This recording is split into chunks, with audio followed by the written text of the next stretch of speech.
You probably think the reason you are not rich is obvious. You do not make enough money. The economy is bad. Housing is insane. Everything costs more than it should. And yes, all of that matters. But the real answer is far stranger, because long before your bank account changes, your standards change, your habits change, and the invisible rules of your world change. Who put those rules there? Hi, I'm Dave. I make videos about wealth, psychology, and the strange forces that quietly shape the life you end up living. And one of the biggest forces is something most people never notice, because it hides inside ordinary things like lunch breaks, group chats, and the people you see every week. Nobody is standing in front of you with a sign that says you are not allowed to get rich. Nobody is physically blocking the door. But if the four people you spend the most time with treat ambition like a joke, treat investing like gambling, treat discipline like suffering, and treat every raise like permission to spend more, then you are not just fighting your own habits, you are fighting a social climate. And climates are powerful, aren't they? This idea sounds like motivational fluff until you realize how much science sits underneath it. In 1977, psychologist Albert Bandura helped popularize something called social learning theory. The basic idea is simple. Human beings do not learn only from direct experience. You learn by watching other people. You copy what gets rewarded. You avoid what gets mocked. You absorb what looks normal. That matters a lot more than most people think, because wealth is not just math, it is behavior repeated for years. It is delayed gratification when everyone else wants instant pleasure. It is emotional control when other people panic. It is the ability to say no to a lifestyle that looks normal but quietly keeps you trapped. And most of that is social before it is financial. Look at your lunch table. What do people complain about? What do they celebrate? What do they buy the moment they get paid? What do they call too risky? What do they call crazy? What kind of future do they assume is possible for someone like them?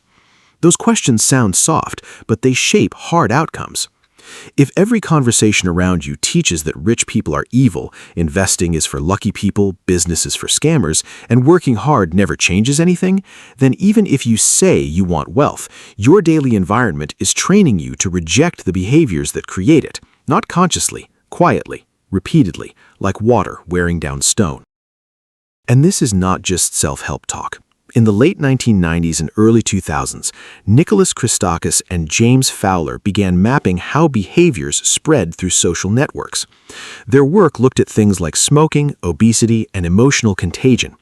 What they found was unsettling. Behaviors do not stay neatly inside one person. They ripple through groups. Your choices are affected by the people around you, and their choices are affected by the people around them. That means the people at your lunch table are not just background characters, they're part of the operating system. If the operating system around you normalizes debt, excuses, cynicism, and financial helplessness, then trying to build wealth inside that environment can feel like running uphill in wet concrete. You can do it. People do, but it takes more force because the default current is moving the other way. And the strangest part is that this social pull rarely feels dramatic. It does not usually sound like, "Don't become wealthy." It sounds like, "Why are you always working?" It sounds like, "Come on, live a little." It sounds like, "You only live once, just buy it." It sounds like, "Dude, index funds are boring." It sounds like, "Starting a side business? Isn't that kind of cringe?" Tiny comments, tiny jokes, tiny dismissals, but repeated over months and years, those little signals tell your brain what tribe you belong to. And the human brain cares a lot about tribe, more than you might want to admit. Back in the 1950s, Solomon Asch ran a series of famous conformity experiments. People were asked a question with an obvious answer, but when everyone else in the room intentionally gave the wrong answer, many participants went along with the group anyway. They didn't suddenly become blind, they became socially cautious. The fear of standing apart bent their judgment. That's the part people underestimate about money. You're not making financial decisions in a vacuum. You are making them inside a social field full of pressure, imitation, shame, status games, and the quiet desire to belong. So when your friends all upgrade their car after a small raise, that doesn't just present a spending option, it presents a social script. It tells you what success is supposed to look like. And if you don't follow the script, what happens? maybe nothing. Or maybe you get subtle friction. You get the weird look when you bring lunch from home. You get the laugh when you say you'd rather invest the bonus. You get the silence when you talk about building a side business on weekends. You get the label: cheap, obsessed, boring, too serious, trying too hard. Most people say they don't care what others think, but if that were fully true, social media wouldn't work, luxury branding wouldn't work, and office politics wouldn't work. Human beings are exquisitely sensitive to social approval. Robert Cialdini wrote about this in his work on influence. People look to others to decide what is correct, desirable, and safe, especially under uncertainty, and money is full of uncertainty. So the lunch table becomes a hidden classroom. You're learning what level of spending is normal. You're learning whether saving is admirable or embarrassing. You're learning whether rich people are role models or villains. You're learning whether ambition is inspiring or suspicious. You're learning whether building assets is wise or weird. And the dangerous part is that you can absorb these lessons while sincerely believing you are thinking for yourself. That's why some people earn more each year and still never build wealth. Their income changes, but their social programming doesn't. They still spend to match the group. They still speak the group's language. They still chase the group's version of status. So the extra money just gets poured into the same behavioral mold with more expensive packaging. Bigger apartment, newer phone, better vacations, nicer restaurants, same financial fragility. This is one of the most misunderstood things about becoming rich. Getting rich is not only about making more, it's about becoming harder to socially steer. That sounds cold, but it's actually liberating. Because once you see money as partly a social problem, you stop treating every financial failure as a mystery. You stop asking, why can't I just be more disciplined? And start asking a better question. What behavior does my environment reward? That question changes everything. Imagine two people with the same salary.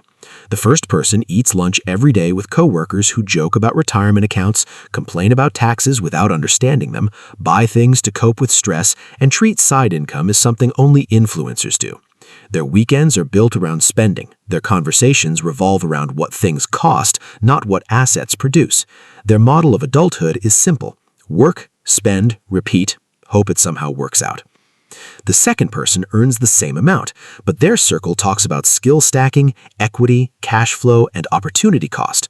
One friend is building a small online business, another maxes out retirement accounts and explains investing in plain English. Someone else is paying down debt aggressively and tracking every expense. They still laugh, they still hang out, they're not robots, but the emotional tone around money is completely different. Who do you think has an easier time building wealth? The person with better information? Yes. The person with better habits? Also yes. But more importantly, the person whose environment makes those habits feel normal instead of strange. That's the real leverage. Wealth grows faster when good decisions stop feeling heroic. If saving feels like deprivation, if investing feels like recklessness, if saying no to lifestyle inflation feels socially dangerous, then every smart move costs extra emotional energy. You're not just making the decision, you are defending the decision, again and again. That gets exhausting. But when the people around you already live that way, the emotional cost drops. Suddenly bringing lunch isn't weird, it's efficient. Suddenly talking about compounding isn't awkward, it's interesting. Suddenly saying no to a flashy purchase doesn't feel socially suicide, it feels responsible. The behavior didn't become easier because your personality changed overnight. It became easier because the social resistance got lower. And this is where people often push back. They say, so what, should I dump all my friends if they're bad with money? No, that's not the point. The point is not to become arrogant or transactional. The point is to become honest about influence. You don't need to hate your friends to admit they shape you. You don't need to cut off your family to recognize that some beliefs around money are inherited, repeated, and rarely questioned. You just need to stop pretending proximity is neutral. It's not neutral. If you spend 20 hours a week around people who normalize financial chaos, that has an effect. If every shared activity involves spending, that has an effect. If every future-oriented conversation gets redirected into sarcasm, that has an effect. If the people around you feel personally threatened by your discipline because it exposes their own lack of it, that has an effect. And once you admit that, you can do something useful. You can redesign your social life, not all at once, not dramatically, but intentionally. Maybe you keep the same friends and change the context. Instead of always meeting for expensive dinners, you invite people to coffee, walks, or something cheap. Maybe you stop discussing certain goals with people who always mock them. Maybe you spend less unstructured time in environments that pull you toward bad habits. Maybe you add new people into your world instead of immediately subtracting old ones. That last part matters. You don't always need a breakup. Sometimes you need an upgrade in exposure. Read books by people who think differently. Listen to interviews with founders, investors, operators, and builders. Join communities where disciplined money behavior is ordinary. Follow people who teach practical finance without the fake luxury nonsense. Spend time with even one person who treats long-term thinking as normal, and you'll feel your internal standards start to shift. This is why mentorship matters. This is why mastermind groups matter. This is why even one ambitious friend can change your trajectory. Because humans calibrate themselves socially. You do not just decide what is possible in isolation.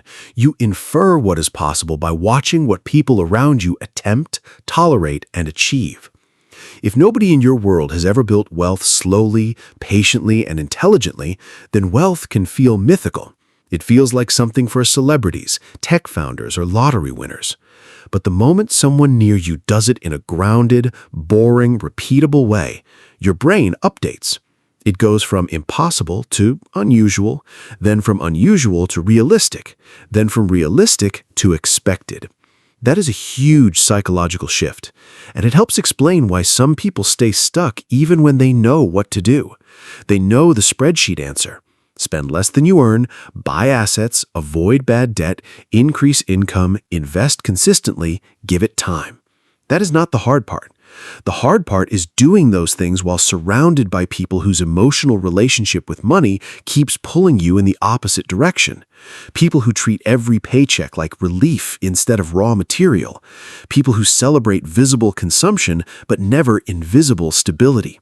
People who think budgeting is restrictive, but being broke is somehow freedom. You can know the truth and still struggle to live it if your environment punishes the truth.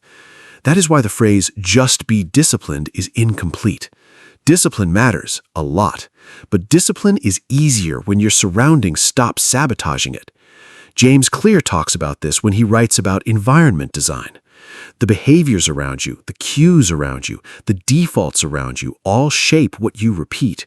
And while he usually applies that to physical spaces and habits, the same logic works socially. The people around you are also part of your environment, in some ways the most powerful part. They shape your norms, they shape your standards, they shape what feels embarrassing, what feels exciting, what feels safe, and what feels worth pursuing. So if you want a different financial life, one of the smartest questions you can ask is not just, what should I invest in? It is, who is teaching me what normal looks like? That question can be uncomfortable because sometimes the answer is people you love.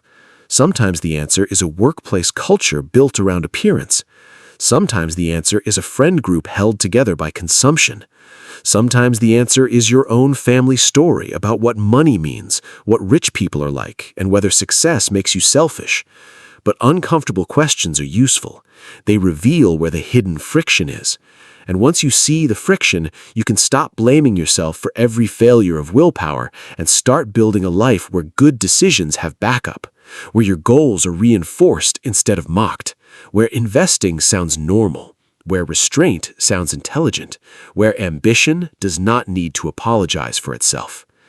That doesn't mean every person around you needs to be a millionaire. It means the people closest to you should not make your future smaller. They should not punish growth with ridicule. They should not translate every smart financial move into something embarrassing.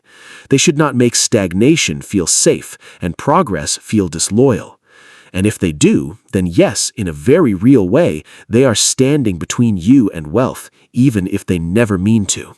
Not because they control your bank account, not because they physically stop you, but because they quietly shape the standards, emotions, and habits that decide what you do with money over and over and over again. So no, nobody may be stopping you from getting rich in the obvious sense. There is no guard at the gate. No one is locking the vault. But if the 4 people you eat lunch with are teaching you to normalize short-term thinking, emotional spending, cynicism, and low standards, then the gate isn't out there. It's at the table. And that might be the strangest part of all. The thing standing between you and wealth may not be your job, the economy, or your intelligence. It may be the conversation you keep returning to every single day. Because the people around you do not just shape how you spend your lunch break, they shape what kind of future starts to feel normal enough to build.